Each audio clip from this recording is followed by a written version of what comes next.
welcome to Tech Talks, and in this tutorial we will learn about the basic functions of Excel. Formulas and functions help you perform calculations and analyze your data efficiently. So first let's go over some basic formulas. To start with a simple addition, we can click on cell and just type equals to followed by the cells that we want to add. Here in this tutorial we will start with consider this table as our data and play around this data only to understand the different functions.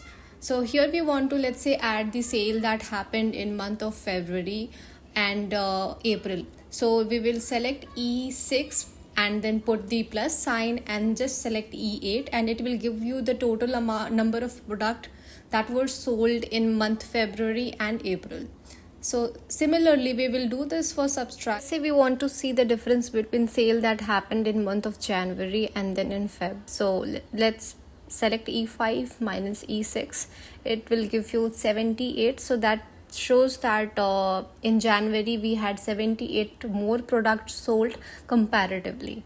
So now let's focus on more functions. So these functions are predefined formula that perform a specific calculation. So in this we will cover some of the most commonly used function in Excel. The first one is the sum function, which adds up a range of a cell. Click on a cell and then we just need to type equals to and sum followed by the range of cells that we want to add. For example, here we will put equals to sum. If we want to add the sale that happened from January to June, then we will select the entire range from E5 to E10. So enter. So this is the sale that happened from month January to June. So next function is average function, which calculates the mean of a range of the cells. So here we just need to type equals to average, just like we did for sum function, and followed by the range. For example, we want to take the average of sale that happened from Feb to May. Then we will select the entire range and press enter. Next is minimum function, which is used to find the smallest number, and max function is used to find the largest value in the range. This is pretty simple. So we just need to type equals to minimum and select the range to get the minimum value, and select the entire range after typing max to get the largest number in a range. We have count function, which counts the number of numeric entries in a range.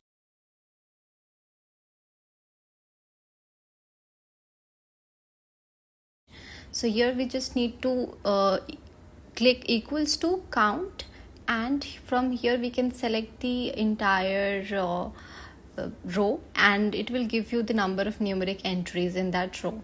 So here we have 2 as a result. So now we will move to if function.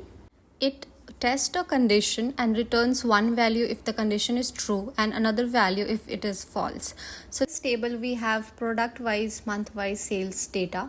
So we want to check, let's say we want to check whether we achieved the target for product 1 in month of January, and the target was 150. So we'll start with equals to sign and type if, and then select E5 because that's where we have the sales data for month of January, and then comma, in parenthesis, condition 1. If it is true, return yes. If it is false, return no.